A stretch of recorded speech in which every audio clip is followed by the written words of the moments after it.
monde est régi par des intérêts et le rapport de force. Prenez l'exemple de la MONUSCO. Hein? C'est ça, l'échec patent de la communauté internationale en République démocratique du Congo s'appelle la MONUSCO. Prenez les acteurs de la région.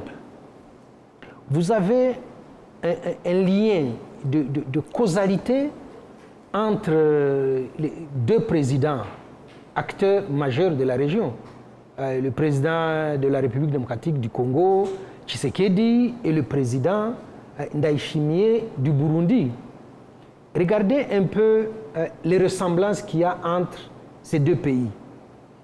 Gangrénés par la corruption, les détournements de fonds publics, le tribalisme, le clientélisme, pour ne pas aller très loin. Ce sont les éléments de la mauvaise gouvernance. Ces éléments se retrouvent à la fois au Congo et au Burundi. Prenez le discours qui habille ces mots qui gangrènent les sociétés. C'est une rhétorique victimaire. Parce que quand on est corrompu, quand on détourne l'argent de l'État, quand on est tribaliste, on pense que c'est toujours la faute à l'autre. Regardez le discours de haine qu'il y a au sommet de l'État en République démocratique du Congo. Et on fait du copier-coller au Burundi. Regardez ce que disent les autorités burundaises au jour d'aujourd'hui. Tous les problèmes que nous avons nous viennent du Rwanda. Il n'y a pas de carburant au Burundi, c'est de la faute du président Kagame. Il n'y a pas de sucre, c'est de la faute du Rwanda. Nous sommes corrompus, c'est le Rwanda qui nous a contaminés. Pendant que le Rwanda, c'est tolérance zéro pour la corruption.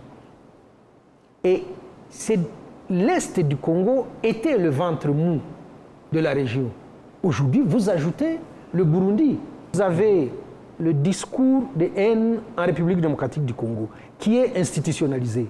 Quand vous légalisez des criminels comme des Wazalendo, quand vous payez des mercenaires, ce qui est interdit par le droit international, quand vous ciblez une partie de votre population, que vous en faites des étrangers, que vous en faites des infiltrés, et que vous livrez à la vindicte populaire, qu'il y a chez le voisin burundais une très forte tendance à épouser cette idéologie. Parce que quand les militaires burundais sont partis en mission pour East African Community, ils disaient au FDLR, nous sommes les mêmes. Mais ça vient du sommet de l'État.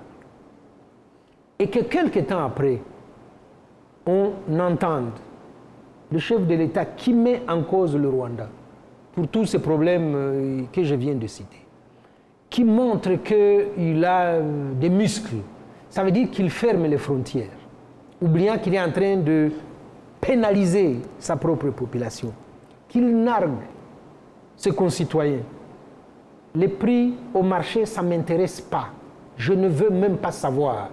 Moi, j'ai des stocks chez moi. Est-ce qu'un chef de l'État s'exprime de cette façon-là? Vous puisez dans la caisse de l'État, vous vous achetez des champs que vous faites cultiver par les... Qui d'autre est capable de le faire? Ça n'est pas une acquisition légale. Et que derrière ça, le Premier ministre aille faire un aveu d'impuissance devant l'Assemblée nationale. Le gouvernement n'a pas de solution pour la crise socio-économique aujourd'hui. Le gouvernement n'en a pas. Pour quelqu'un qui a fait le droit public et qui connaît les attributions d'un gouvernement, qui a travaillé au sommet de l'État et qui se dit le gouvernement s'est fait pour réfléchir et trouver des solutions aux problèmes. Il y a des problèmes tous les jours. Mais le gouvernement vous dit, on s'y penche, on a trouvé... Lui, il dit, je n'ai pas de solution pour les problèmes. Circuler, il n'y a rien à voir. Ce qui est très grave, et ce que je disais, il y a de quoi être très inquiet, c'est que dans ces paliers-là, où on a désigner le bouc émissaire, où le pays est au bord de la faillite si ça n'est pas déjà fait. On assiste comme ça à la recherche des ennemis intérieurs. Quand on ne les trouve pas, on commence à faire des arrestations arbitraires. Le palier qui a été franchi, c'est le message qu'il y a derrière les grenades qui ont éclaté à Bujumbura. Taisez-vous parce que le pays est en guerre, une agression extérieure. C'est ce que fait Tshisekedi depuis 2-3 ans. Même si le discours n'est pas gobé à l'international, l'opinion intérieure parle, explique, entretient le discours d'agression.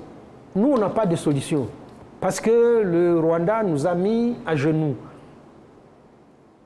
Ça veut dire qu'on refuse délibérément d'analyser, c'est ce que disait l'ambassadeur, d'analyser les causes réelles des problèmes qu'on a pour s'engager vers des solutions durables.